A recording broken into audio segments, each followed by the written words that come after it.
Hello friends, मेरा नाम है कुणाल और आप देख रहे हैं केबी साइंस लेक्चर्स। बहुत दिनों बाद हम वीडियो अपलोड कर रहे हैं बिकॉज ऑफ कोविड-19 पेंडेमिक, जिसकी वजह से हम अब लेक्चर सिस्टम को अवॉइड कर रहे हैं और स्टूडियो में जाने की बजाय हम लैपटॉप पर पावर पॉइंट पर वीडियोस रिकॉर्ड कर रहे हैं। तो बेसिकली अब जितनी भी वीडियोस आगे आएंगी तब तक जब तक ये हमारा सब कुछ नॉर्मल नहीं हो जाता, सभी हमारी पावर पॉइंट फॉर्म में आएंगी, या आप कह सकते हो सिर्फ आपको ऑडियो सुनाई देगी और रिटर्न में होगा सारा। तो हेलो फ्रेंड्स, आज हम बात करने वाले एंथ्रोपोलॉजी की। तो मैं एक नई सीरीज शुरुआत कर रहा हूँ, एक नई सीरीज की, जिसे हम एंथ्रोपोलॉजी कहते हैं। अब हम इसको धीरे धीरे करके बारीकी से समझेंगे कि एंथ्रोपोलॉजी क्या होता है। सबसे पहले हम इसकी डेफिनेशन देखते हैं कि एंथ्रोपोलॉजी का मतलब क्या होता है। तो एंथ्रोपोलॉजी का मतलब होता है, इसमें जो एंथ्रोपोज है इसका मतलब होता है ह्यूमंस, और लॉजी मतलब स्टडी। तो लॉजी का मतलब तो आपको पता ही है, स्टडी होता है, और एंथ्रोपो मतलब ह्यूमंस। तो इसकी जो डेफिनेशन है वो है, anthropology is the study of man in time and space.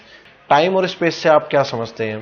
तो एंथ्रोपोलॉजी जो है हमारी स्टडी है ह्यूमंस की in time and space. Time मतलब अलग अलग जियोलॉजिकल टाइम, जैसे कौन सा एरा था, कौन सा पीरियड था, कौन सा इपोक था, ठीक है, वो तो हमारा टाइम हो गया। और स्पेस मतलब हमारा कॉन्टिनेंट कौन से एरिया में है, वो हमारा स्पेस हो गया।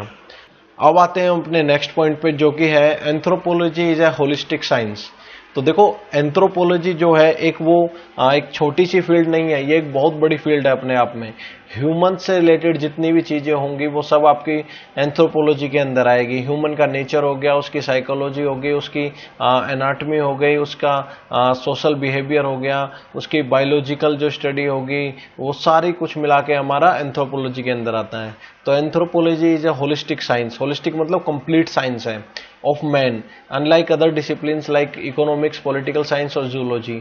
जैसे हमारे इकोनॉमिक्स होता है, पॉलिटिकल साइंस होता है और जूलॉजी होता है। इकोनॉमिक्स में हम सिर्फ इकोनॉमिक्स के बारे में पढ़ते हैं, पॉलिटिकल साइंस में हम सिर्फ पॉलिसीज के और पॉलिटिकल जो एजेंडा उन सबको पढ़ते हैं। जूलॉजी में हम सिर्फ एनिमल्स को स्टडी करते हैं। लेकिन एंथ्रोपोलॉजी में हम क्या करते हैं कि इसमें हम एक ह्यूमन की लाइफ के सारे डायमेंशंस को कवर करते हैं, चाहे वो उसका बिहेवियर हो, चाहे उसका साइकोलॉजी हो, चाहे उसकी एनाटॉमी हो, चाहे उसका आर्कियोलॉजी हो, चाहे बायोलॉजिकल फिजिकल हो, ठीक है। बायोलॉजिकल मतलब कि उसकी बॉडी कैसी है, स्ट्रक्चर क्या है, और जेनेटिक सीक्वेंस वगैरह, जीन पूल वगैरह। और सोशल में हम अब उसके जो किनशिप, मैरिज, उसके कल्चर क्या है, इन सब चीज़ों को कवर करते हैं। तो जो एंथ्रोपोलॉजी है ये एक ह्यूमन से रिलेटेड जितनी भी चीज़ें हैं उन सबको कवर करता है। अब आगे बात करते हैं, each and every matter related to human beings become the subject matter of anthropology, thus anthropology is a holistic science of man.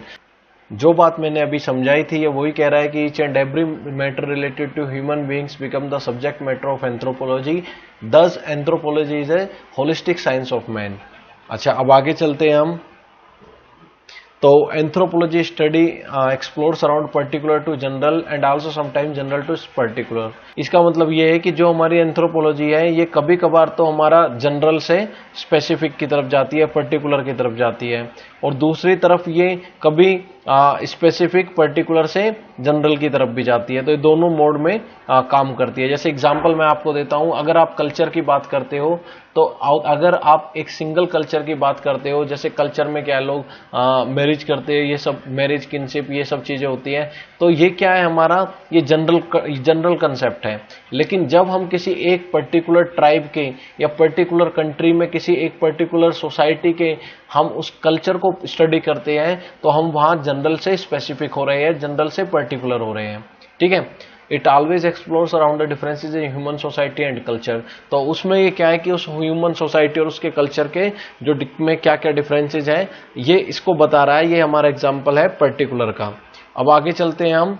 Anthropology is divided into many parts in different countries, like in US anthropology is divided into 4 subdivisions।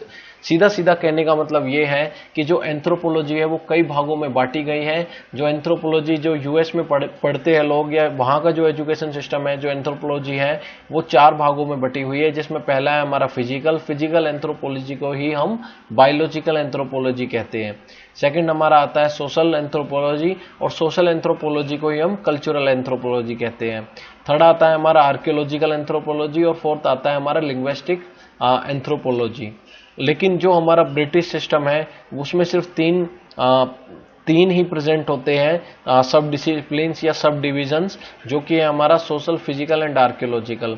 और हम Indians जो है वो British system को follow करते हैं, so that's why हमें जो पढ़ना है वो ये सेकंड वाला पढ़ना है, जिसमें हमारा आता है social, physical and archaeological anthropology.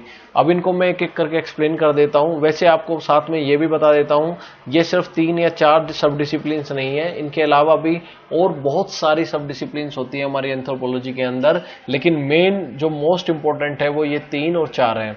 ठीक है, तो हमें 3 पढ़नी है जो कि ब्रिटिश सिस्टम में आती है, जो कि है फिजिकल, सोशल और आर्कियोलॉजिकल। ठीक है, सोशल में क्या होता है?